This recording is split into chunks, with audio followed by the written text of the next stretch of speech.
Hi and welcome to HOFA, the HOFA Studios, and of course, HOFA-College. My name is Tobi Reiss. I haven't made an English workshop so far, so most of you don't know me by now. I'm a keyboarder, I'm a producer, and of course, HOFA tutor.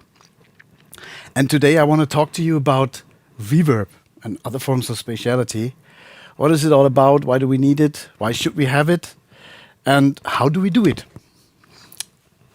Okay, let's get started. It's always good to know why things are. And for that, I try to explain you what actually reverb is on a sort of physical way, but not very deep. The human ear can only hear single signals if they're more than 40 milliseconds apart from each other. That means if you have two signals which are closer time-wise, you hear it as one, or you hear it as a cloud, sort of. And that's what reverb is. Every surface, every natural surface in a room, the floor, the wall, ceiling, but even outside the floor, or maybe a tree or a hill nearby, reflects the sound you make, or sound that is made from something.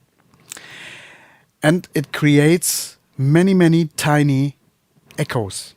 These tiny echoes are closer than 40 milliseconds together, so we can hear them as one, but we hear them as one reverb cloud. That's what actually reverb is. The reverb itself is has a few parts. I tried to show it to you in a graphic, which I have here. I hope you can see it then.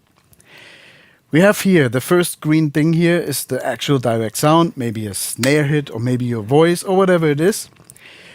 We have a pre-delay, that's the blue lines here, and then the first or early reflections coming. These are the close-by walls or something who reflect first. You hear them as a single reflection, or you hear them as the beginning of the reverb, because these tiny little lines here are all tiny echoes. Of course, that's a graphic. It's more than that, of course. It's 100,000s. We can't make this optically to see in a proper way. That's why you see it like that. There's tiny little echoes, and as the human ear process, or the human brain processes, you hear it as a reverb or as a cloud. It gets quieter and quieter. The reverb fades out, and it gets usually also duller and duller. So the highs are a little bit damped usually. Now, this is very important to have a natural sound. It doesn't matter if it's acoustic instruments or if it's electronic music. You always need a spatial information to have some sort of naturality. Sound, for example, whispered in your ear, that's without room. There's not much room to it, but doesn't happen too often. When we record music, we record acoustic instruments, we usually make a close miking, because if we record the room in which the instruments are in, then we have no possibility in the mix to take this room out in case we don't want it anymore. So if you record a piano in a big hall, in a big room with a lot of reflections, with microphones far away, then you don't have no direct signal, and in the mix you can't change that no more. If you want to bring the piano more to the front, you can't. So we record usually with close miking. The drums, each drum is mic'd very close. The snare drum, top and bottom maybe, the bass drum even from inside. You have, of course, overheads, which bring a little bit spatial information, but not too much. And so we have the possibility later to add the spatiality we want. We could add big room, depending on the music. Or if it's fast music with fast beats, of course we make not too long reverbs so that they don't fluff into each other too much. But we have this possibility. If we record the room with the recording we make, we can't change that no more. On the other hand, recorded room from a nice sounding studio, or maybe a nice sounding location you have to record, can also be of great advantage, because it always sounds better and even more natural than a digital or analog processed reverb. Now, this is dependent on the production you're making. If you know where it's gonna go. If you exactly have in your head what you're planning to do and how it should sound, and you want that room because it fits perfectly to that track, then you record it with it. But even then, you don't miss the close miking. You could have maybe a drum recording with close mics, and then have room microphones a little bit further away to have the possibility to mix it to it. If you only record the room, again, you can't change that in the mix no more. Then you have drums far away, you can't get them in front no more. If you make both, that's of course the best way if you have the possibility and the number of tracks to record, also the number of microphones, if you have close miking and room information. That's also very nice for piano, also for guitar. If you record guitar amps, of course close to have this bite and to have the transients, but also a little bit of the room, depending on how the room is.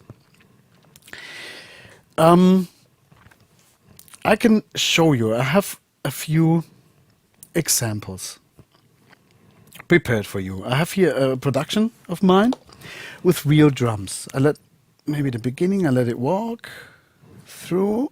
There you have an impression what it sounds like all together.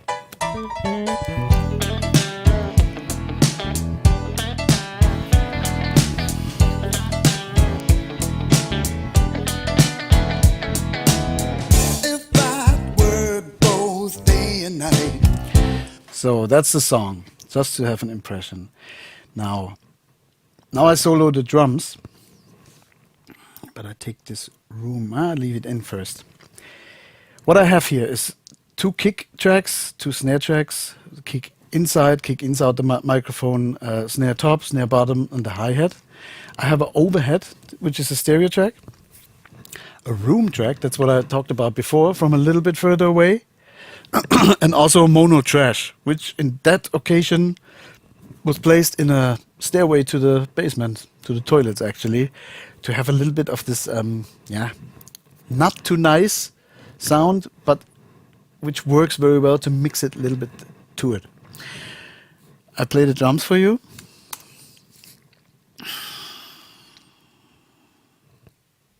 Yeah. Bass, I'm gonna turn off. So you hear the drum. What I'm gonna do first is I turn off all spatiality I put on afterwards. Let me just see where I have them. Here's a room. Here's a room. Here's that slap back. And then, right, this should be it. Something on the snare, that's bass 4, turn it off to mute. Now you hear the pure recorded drums. Take away all this room information now. That's really now the pure drum tracks. Very close mic. If I put that inside the mix that way, turn that completely off. It works, of course. Let me also turn off the vocals, then you get a better impression. Just a moment. I think that's worth the time.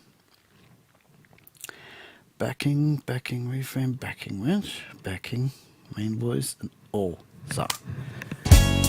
Yeah. You hear the drums, it works. It sounds okay. If you like that sound, it works. But it doesn't really bond together with the rest without that room. What I have done now, or what we have done, we have recorded, and this is without overhead. We have recorded that overhead. I give you the overhead. That's a stereo, that's what's on top, no? You compress that normally quite hard. It's first of all there to amplify the cymbals, but also to amplify and make a speciality for the rest of the drum. I also have here this room information. Nah, come on. That's very quiet, I make it a little bit louder. This is a little bit further away. Stereo microphones. And we have that trash that I talked about. It sounds like this. And a little bit louder. So, what I'm gonna do now, I make them all quiet. I want to give you an impression how these spatial information in the drum sound work. Okay, just a moment. I put them all to solo so that you could hear only the drums, maybe without the overhead. Yeah, it's on 0. Hope that works.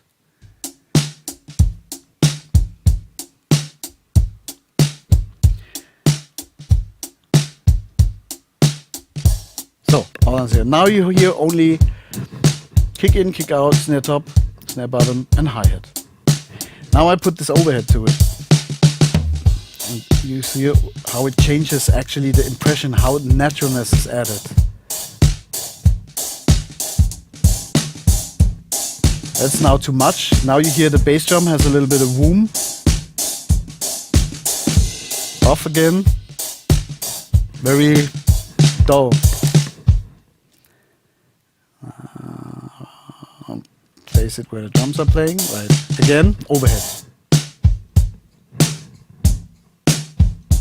Depending on the sound you want, depending on the production you make or the genre you're producing, maybe even this is wanted. Off again, on again. That's the overhead. I put it maybe here. So. Now we do the same with the room without the overhead. It's a little bit further away, so the transients are not so strong, and it's more a room impression you get. I know the room it's recorded in, and as I hear it, I can see it, because I know the room so well. It's funny. It's just characteristics of that room. I could make that loud. Off again. So. And I have this trash. This I'll show you too. Just a moment.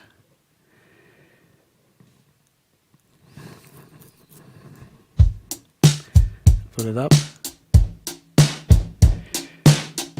This adds a little bit more crunch.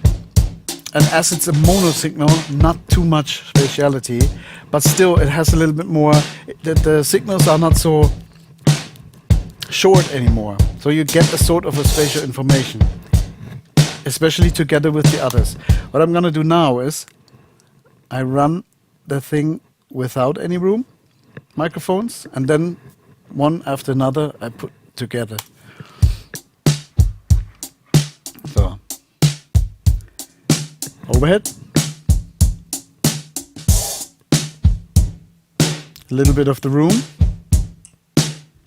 Actually, that's enough. And then a little of the trash. I can make it loud now. Depending on the genre, this could work as well. But for this, I leave it like that. This is spatiality already recorded.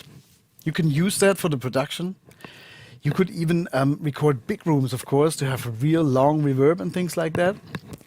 Usually you don't have the possibility for that, or it would take too much time. You need a lot of microphones, you need a lot of tracks and so on. What we do these days is we use plugins.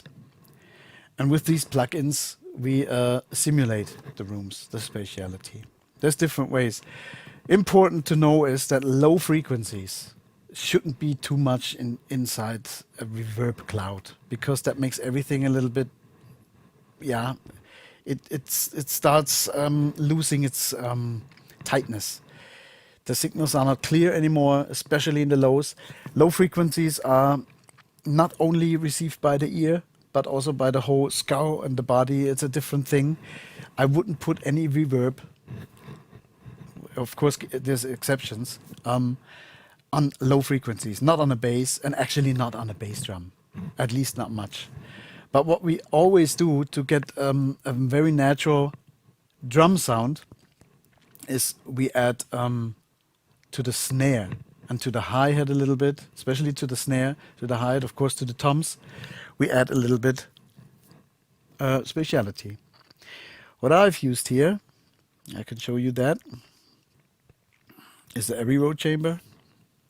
And it takes a moment to open. Here it is. I don't know if you can see that. Yeah, I think so.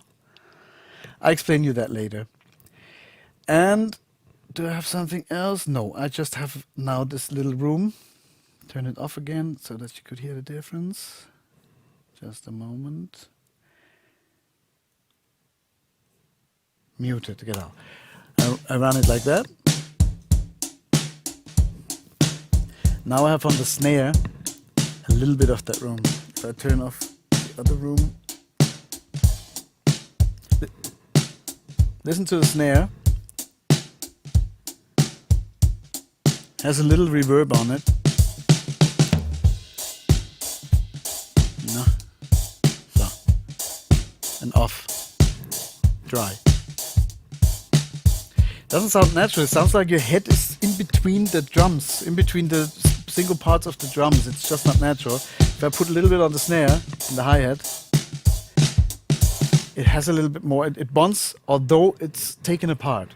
That's one way to use reverb. You could bond things together by taking them sort of apart. They're not close anymore. And that puts this natural feel to it. That's one possibility. Exactly. You could also influence the mood of a song by that. There's songs which have a heavy or very serious topic. The words, the lyrics are very serious, sad it is. Maybe it's a slow song. You usually add big reverb to it. Maybe not so much anymore nowadays like we did in the 80s. In the 80s we had minutes long of reverb. We don't do that anymore, but still we use bigger room. But you can also add another mood just by the reverbs. If you listen to Amy Winehouse, things like that, it's this typical 60s sound. In the 60s, they use these very actually ugly sounding reverbs, sort of. And here we come to a point I want to explain you how spatiality was done if it was not recorded in the mix. It's good to understand that while using plugins later on. First, they built rooms in the studios and they hung up plates, metal plates, next to each other, maybe sometimes with a little bit closer distance, sometimes a little bit further apart. They put speakers in that room, had the sound they wanted to reverberate on that speakers, and recorded that sound then behind the plates or besides the plates with microphones, mostly mono even. And this has a very special sound with these plates. Even today you found in all reverb hardware or in plugins you find plates. That's where it comes from. It was actual plates in studios. A lot of the first Queen recordings, the spatial information with this harmonizer voices and things, that was all plates, like real plates.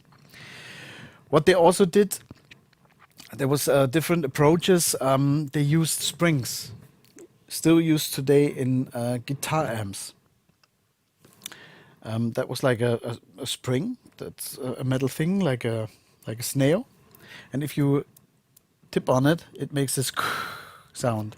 And it was used the same way. There was the sound put onto that spring, and this reverberation it makes, actually vibration led to a reverberation that was picked up by a pickup, like a guitar pickup, and made this typical spring reverb that guitar sounds make come alive. We still use that today, mostly mono. But what people also did was not only with plates, but also they chose different rooms. In Abbey Road Studios in London, this was often done. They had different rooms, one with tiles, they had one with stone, they had one with wood, or they had a side of a room with wood, one with stone. I've recorded in studios also with stone walls or things like that. Because stone, for example, has so many angles that the diffusion is higher. That means there's more of these echoes even. I come to that later, how to use the diffusion. And what they did, I can show you this again here, just with this plugin. You can see it very nice. Let me see if I could make that bigger. No, too bad, I can't. This is a plugin that simulates Abbey Road chambers. These different chambers they had to create reverb actually. And here's like a room that's with a little bit stone, a little bit wood, tiles on the floor. They had two microphones here, and a speaker here.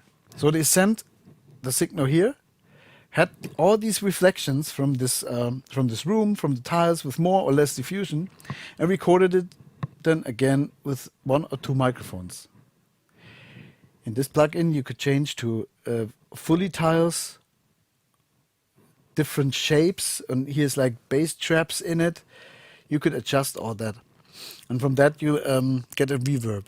They used to really do that. Today, we have plugins for that. But what we, of course, also have is this normal reverb plugins. We come to that.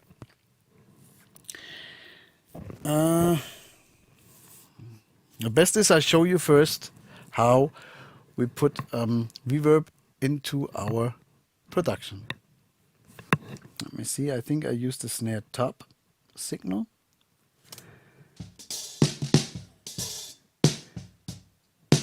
No, you hear now it's not gated, so you hear all other drums too.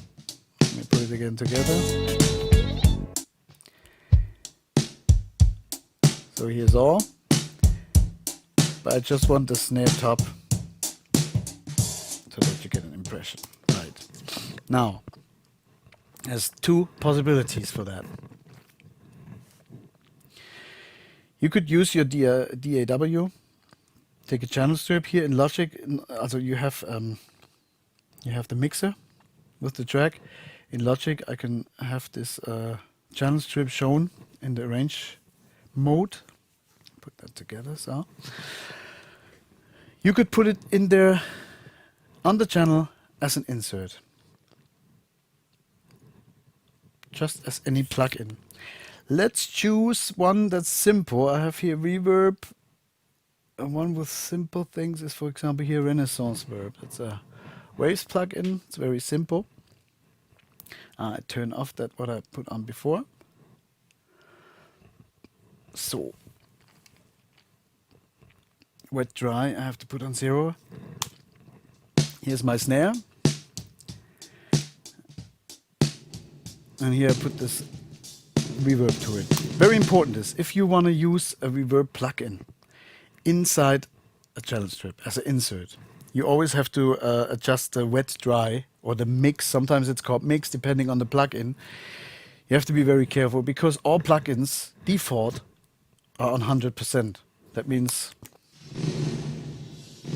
you only hear the reverb signal. That's of course not wanted if you do it as an insert. So you put it on 0 and then you put it together as you like. We use this opportunity to show you different parameters of a reverb. Go a little bit in front. We have here different things. Pre-delay, you remember? Just do have that here, yeah. Pre-delay is here, that blue lines from the direct sound until the reverb actually starts. It starts here with the first reflection and early reflections, but actually the pre-delay is when does it start. This has the use, you could use a big reverb, but if it starts a little bit late with a pre-delay, the signal still sounds crispy and direct, still big with the reverb. I can show you that. I have the snare here. So I put the pre-delay up. You can hear it starts late, but the actual sound is very clear. If I now put down the wet dry, okay, it's a lot of pre-delay. I take it a little down. And if I put all drums on now, it works. Although there's quite a long pre-delay.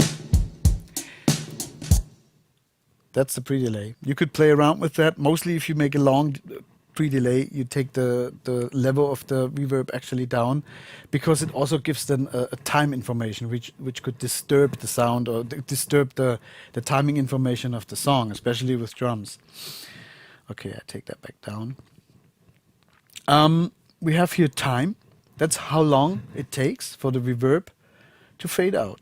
You see here again, that's the time actually from the first reflection until you can't hear it no more. That would be here. This is the time you adjust with the time fader here.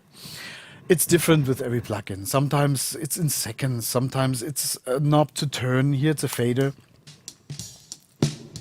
I could make it sort of big or long. It's very long, as if it's like a shallow, long room. 12 seconds. Normally you don't do that. I put it up a little bit and you hear it better. Or you could make short rooms like that. If you make it loud, it sounds then very, yeah, like on a stage. You hear a little bit of the pre-delay now. As you can see, you play around with these parameters until you come to a sound or a spatiality you wish to achieve. This is now quite extreme, of course, but I put it like that so that you can hear it. You could change here the size of the room. That's then actually the impression, not that it's long, but that it's big. And all these little tiny delays take quite a long time to come to you. It's not the overall length, but how the single things react, the single delays. As you can see, all these adjustments, they influence each other. That's why it's important to play around. Get used to playing with these plugins. Choose a plugin you think is okay for you. You could even use the ones in your audio workstation. There's with Logic, there's a few with Cubase, there's a few in every audio workstation. You find reverb plugins. Get familiar with it. Play around. Find yourself a nice signal. The best is like with transients, like it's like a snare drum I have here. And then you could play around. You also have here diffusion. As I explained before, different surfaces, like rocks with a lot of angles, they create more of these tiny delays or these tiny repeatings. And that leads to more diffusion, how it's called. And most plugins have the possibility to change that. That means if you have a low diffusion, that's good for like sounds with not much attack, with like a pad or maybe like a soft guitar, maybe a little bit voice or so. You use low diffusion. But for drums, usually it works better to use a higher diffusion, as if they were rocks, because the transients are a little bit more distressed more by that. The studio I record in, there's an extra wall with a part of the wall is made of stones, quite standing out with angles, to create this high diffusion naturally, if we record it naturally. So I put the diffusion up here. I have to put the pre-delay down and the size bigger.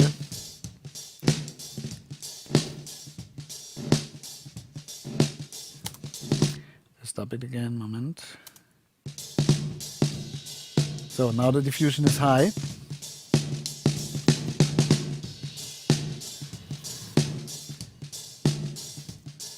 Like this, it's low. You hear it's a little bit not as dense as before, while high diffusion makes it quite dense. Works very well for percussive signals.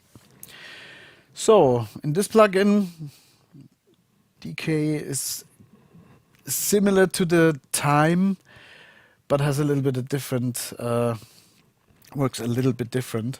It's not the actual time, but it's the curve you see up here. This yellow or this orange thing is actually the curve. You see here the reflections. Ah, that was the early reflections right here. Was the decay. It doesn't show graphically. Okay, you have here the early reflections, like I showed you here on this graphic already before.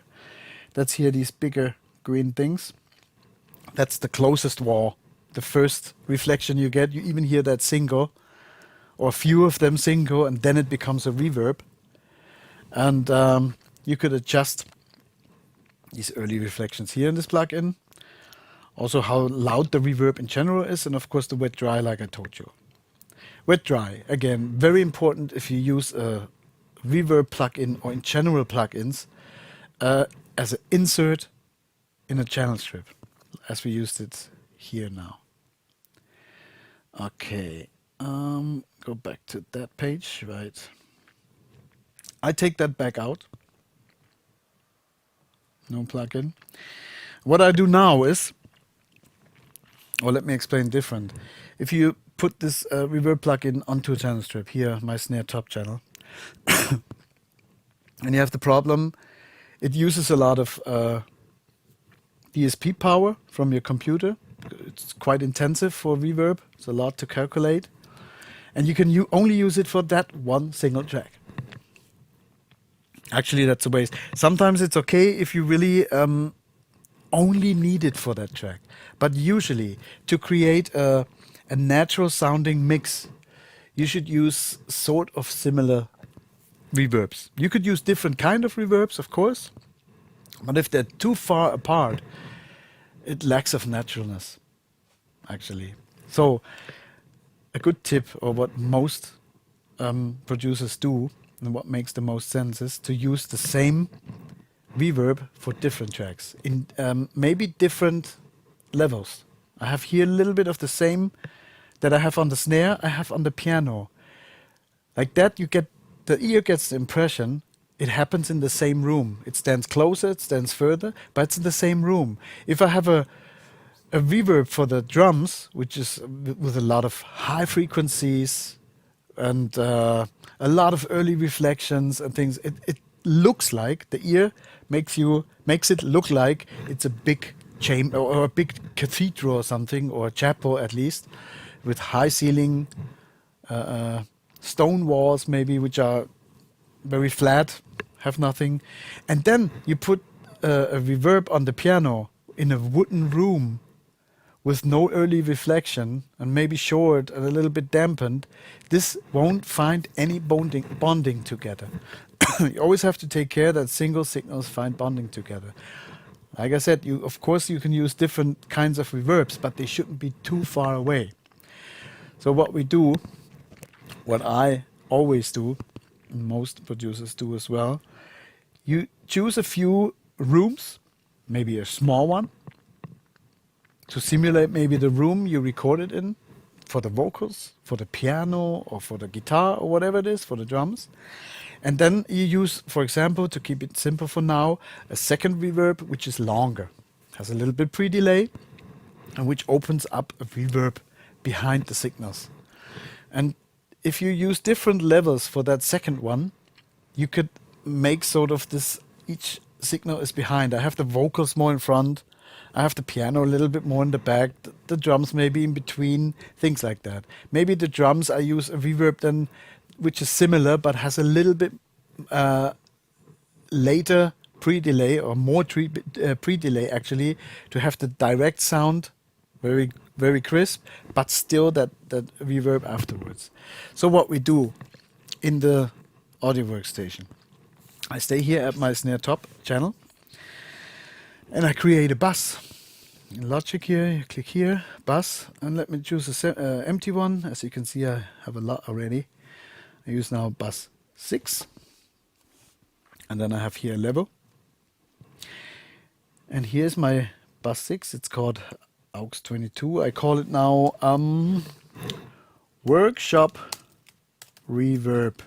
So I created a bus. It's routed to the stereo out, so that I can hear it together with the mix, like my other groups at least are routed to the stereo. And in there I choose myself now a reverb. Again, I use the same, this Renaissance verb from Waves. I have a few default. I could use chamber, church, plate. Here's the plate I talked to you before about, the actual plates. That's a simulation of that, and so forth. Let me keep it with HAL 1. So here, also again, wet, dry, very important, because in this case, it doesn't need to be taken down, but it has to be fully up. Because this, how much reverb I want and how much of the dry signal. I don't adjust in the plugin, but I adjust by sending an amount via the bus. Let me show it to you. I play the snare. It's off now because what's in my snare here? Because I have here, I'm on 0. There's nothing. I'm on infinitely, so infinitely 0, nothing, nada. Now I turn it up. That's actually the same effect as if I have this plugin put as an insert and change the wet dry. But in this case, for the snare top, I want quite a lot. So now I have the great advantage. I could use this plugin, which calculates by the DSP quite a lot and needs some resources. I could use it again without putting another instance of it into the audio workstation. Now I go to the snare bottom, to this track here, and do the same. I use this bus. I called it before workshop reverb, so I find it here, bus 6, and have now this track also routed here. We play it first without. That's the snare button microphone. Here I can also use this. It's the same plugin, controlled via bus. Now what I can do is play them both. I have a lot on the top and nothing on the bottom, or I could do it the other way around.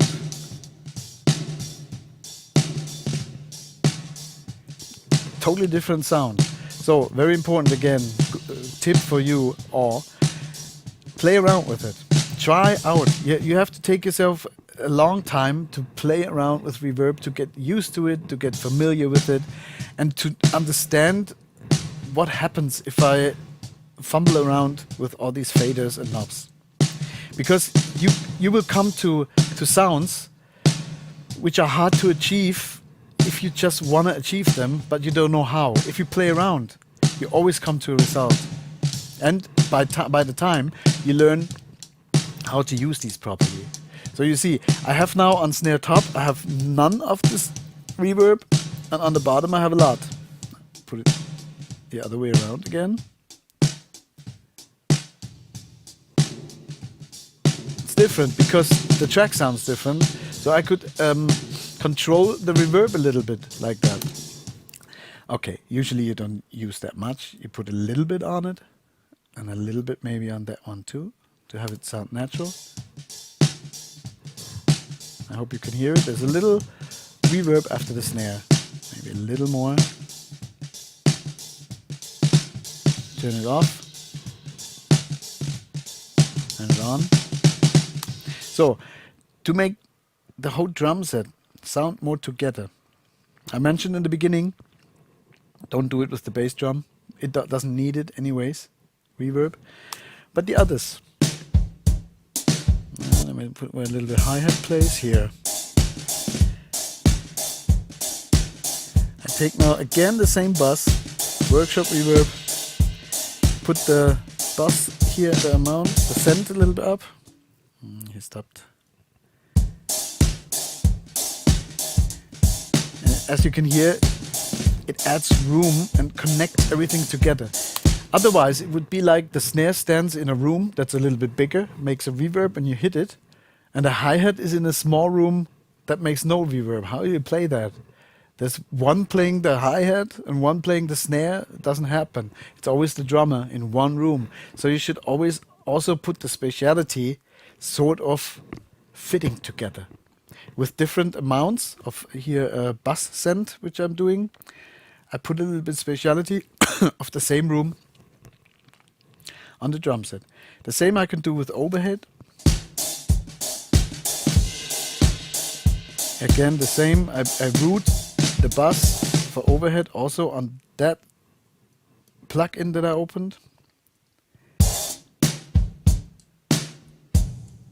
If I make a lot, it sounds like that. I put a little bit on it. So, and I have quite a nice spatiality for the drums. If I play it all together, actually you don't hear too much of the reverb now anymore. But if I turn it off, it's become small and sort of unnatural.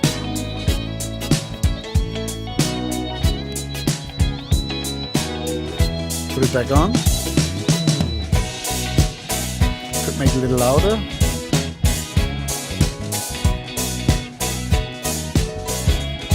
Off. On. It's a little bit long reverb now for that type of song, I admit, but it's the best way to hear it if you do it a little bit extreme. I put on the drums again, and then I show you small rooms. Oh, we could actually do it with the same plugin we have. We have now routing on bus 6. The tom, I forgot. There's one tom. I also put bus 6, the workshop reverb. Make a little bit of my... this could be done really hard, because if then the tom comes, this bow is then very much in a reverb. This is actually quite nice. We put it like that again. Yeah. Now.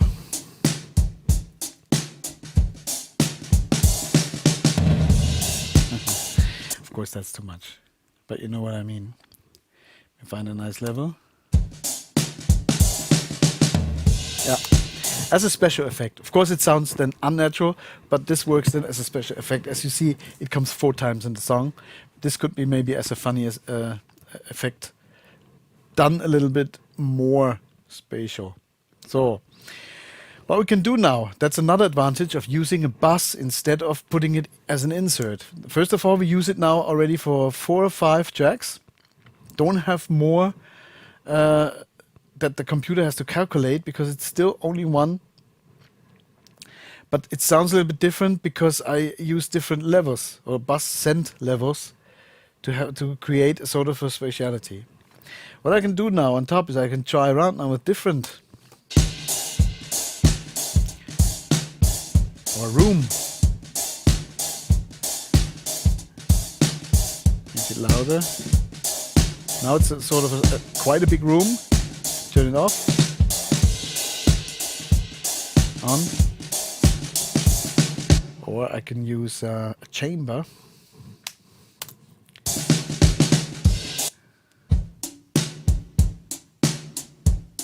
Off. On. Or you can use a plate. Yeah, this sounds nice for drums, as known. Off. On. And in the mix. Makes the mix sort of bigger. It doesn't find bonding now to the guitars or the guitars or the keyboards, because they're in a smaller room. Here you can hear that effect. If I make now a really big room here, it doesn't fit together. A lot of students do that in their first mixes they do and they send to us. They're trying out reverb and trying out here and trying out there, and what they do is you have to put it together. You have to visualize it. You have to visualize that it can't be that there's one small part of a mix that's in a completely different room. Also with backings, of course, the backings need a little bit more reverb to make them sound more back. They don't need to stand in front. They don't need to cover the main voice. But if they're in too much reverb, it sounds like the people singing the backings are in a totally different room, and it doesn't make a picture with bonding. It doesn't find together. It doesn't have glue, and it sounds like rather bothering each other. So very important is to keep that, to keep a picture, to visualize it. So, as you can hear, it's quite a big... Stop. It's quite a big reverb for the drums, and everything else is sort of dry. Doesn't work too well. I turned this one off. I show you what I mean with sort of dry. If you take the piano, make it a little bit louder.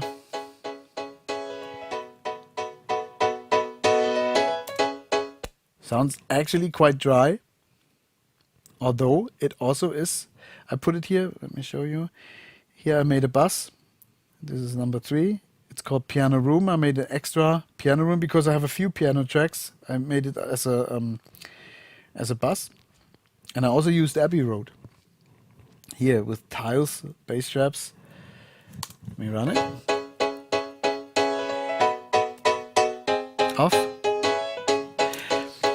It's the sound is a Nord, Clavier Nord, and it's an upright piano sound, a sample, which already has sampled a little bit, very, very little bit speciality. The reverb from the instrument was turned off though, but the samples itself have a little bit of speciality.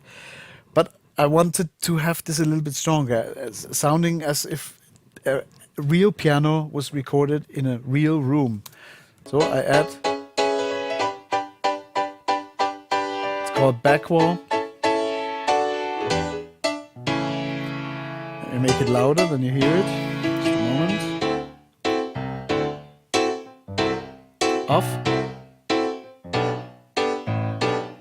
On. You could also make it, where is it here?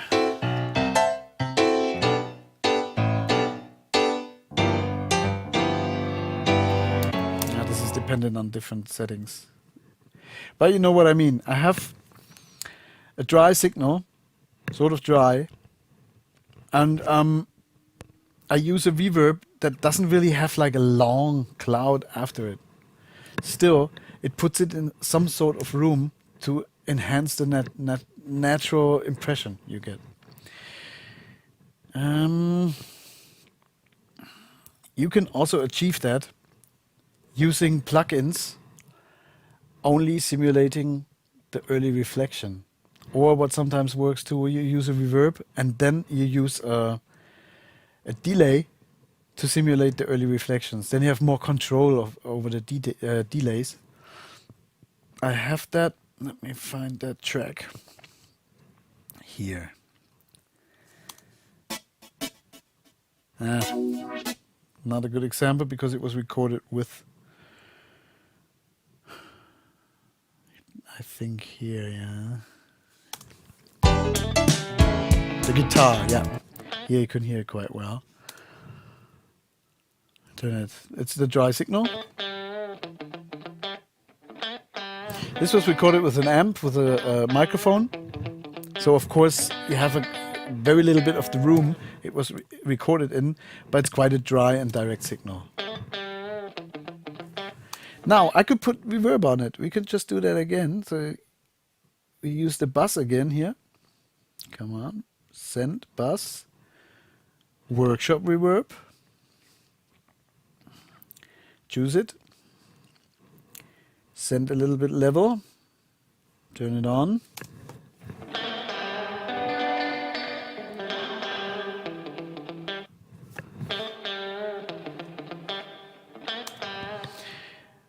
It will lose its clarity in the mix like that. It seems like it's more quiet, although it is not. It's the same volume, but losing its transients, losing the clear information with too much reverb, and a reverb that's not really bonding to the others, it won't sound proper. Turn it off. It seems louder. But I want to put speciality on it. So what I did before, I have here a slapback, like a very short delay on it. I turn it on. Turn this off again. Well, first again once without anything. Sono.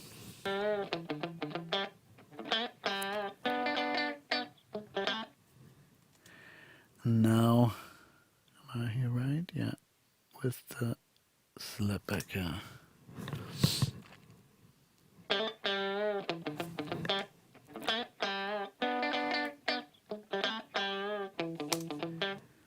Too bad I can't hear it. Just a moment.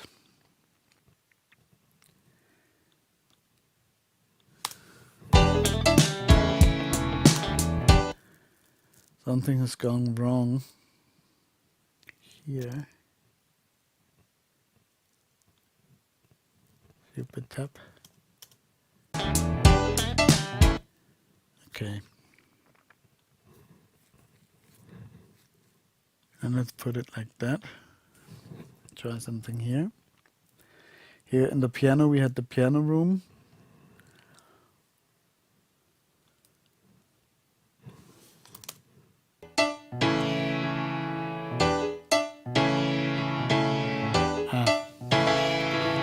Of course, now I know what the problem is. I'm sorry, my mistake.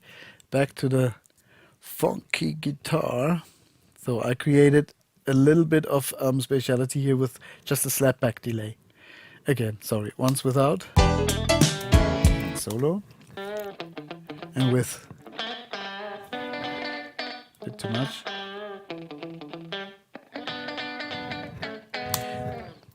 The direct signal is still there, was still a little bit too much, but with these reflections it has. It seems like the guitarist is standing somewhere where the door is open, maybe the window is open, something like that, something reflects, but it's not completely losing connection with all the others. Let me put it together, play it together.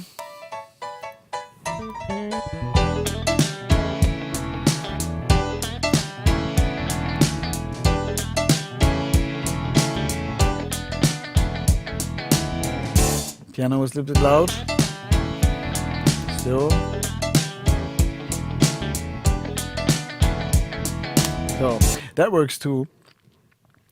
So you have to decide if you want to make it a little bit indirect, make it a little bit sound more natural without putting a big reverb on it. You can use a small chamber, you can use a small room, program in some plugin, or you can use a very short delay with maybe only one repeating or two, very quiet, to create some sort of room around it.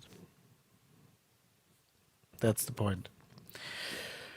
Okay, diffusion we talked about.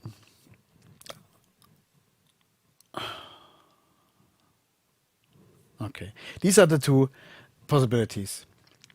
You either put it inside the track with the insert here, like here I have no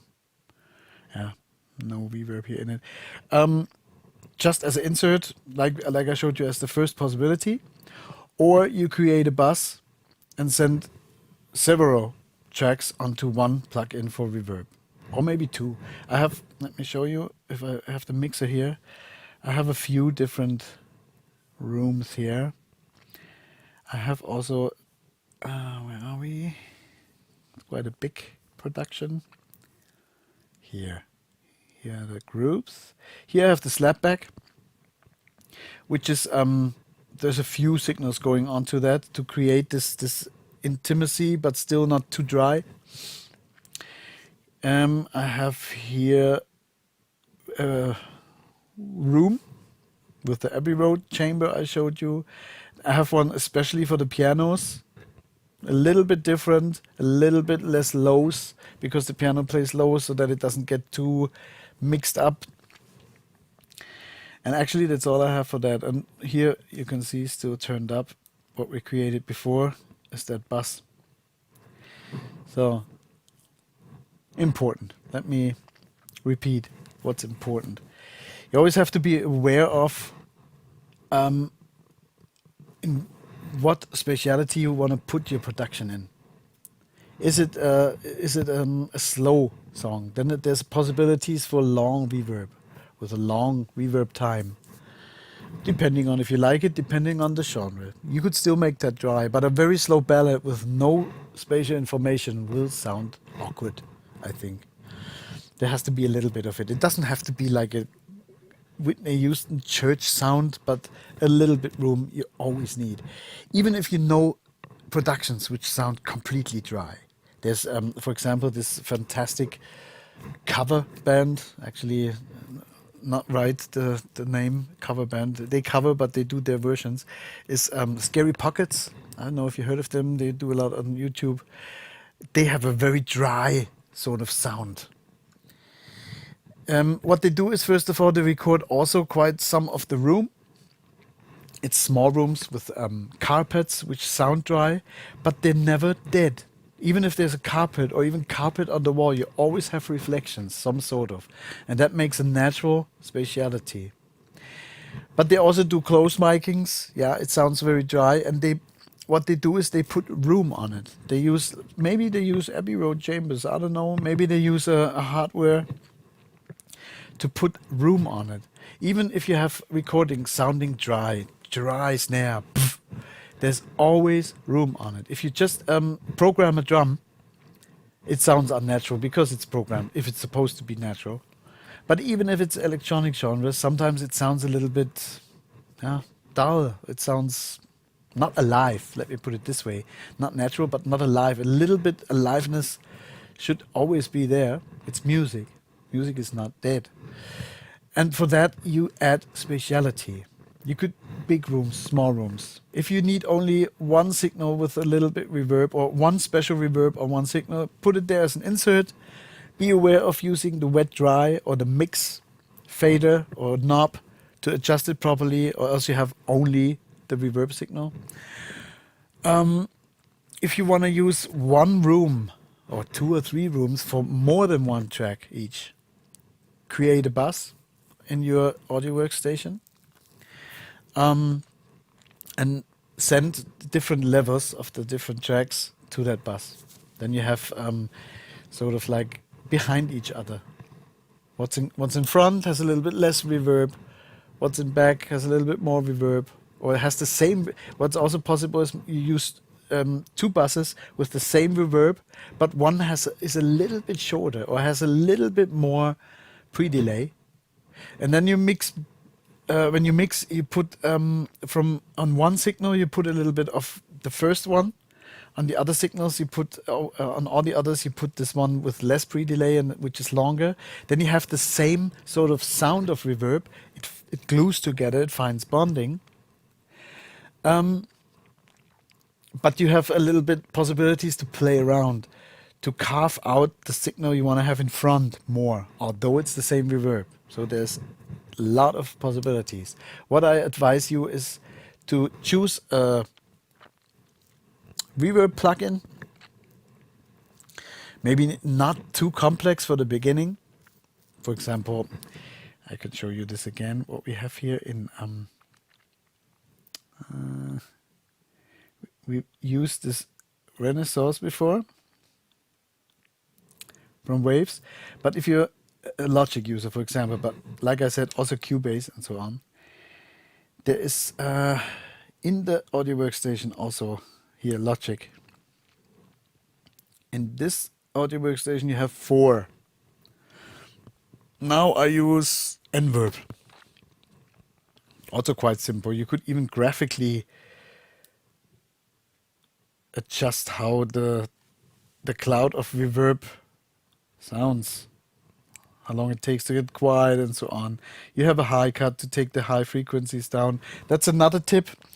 If you have found your reverb and you like it, and maybe it's still a little bit too messing up in the mids or even in the lows, take your bus here, where we put the reverb before in the beginning in the bus 6, called Workshop Reverb, and put behind the reverb an EQ.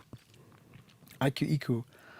Take some lows out, or what's bothering you in the reverb, and then this affects only the reverb. Only what's behind the signal gets a little bit more compact. Maybe that's one tip I can give you too. Or you can use here Logic. What else do we have in Logic? For instance, reverb. Here, Silververb. Here you also have pre-delay. Reflectivity is sort of the diffusion size. and here the length of the reverb. No? It's also choose one in your audio workstation and play around. Use different signals, maybe a soft signal like a pad or voice, or use with a lot of transients like drums, percussion or something like that, and play around. Play around especially with pre-delay in time. And don't forget here, it's in 2 faders. If you use it as an insert in your track, you have to adjust here how strong the reverb should be. With dry and wet, sometimes it's the mix or it's one fader or knob. If you use it as a bus, in a bus, you don't need the dry signal. The dry signal comes from the actual track, and you only use the bus for the reverb, so you could put it 100%. Try around. That's my advice for you. If you have any more questions, you could also always write me in the chat if there's questions for now. Send us an email. And yeah, that's everything basic about reverb and spatiality. Of course, it's a big subject, a big topic, which hours could be talked about. But for the beginning, try around a little bit. Try around. Try to find bonding. Try to get your signals together, and don't use too much difference in the rooms. Two separate things. Always visualize. It's in a room, or maybe in a big room. Somebody stands there, somebody there playing, or a signal happens here and not 2 rooms further or outside. It should somehow always find together. That's my tip for you, and that's it with the workshop. I hope you liked it. I hope you took something from it. I hope I could show you a little bit from the beginning of starting using reverb, how to use it in your audio workstation, what it's all about. And I wish you a very nice rest of the day. Bye. My name is Tobi. This is HOFA.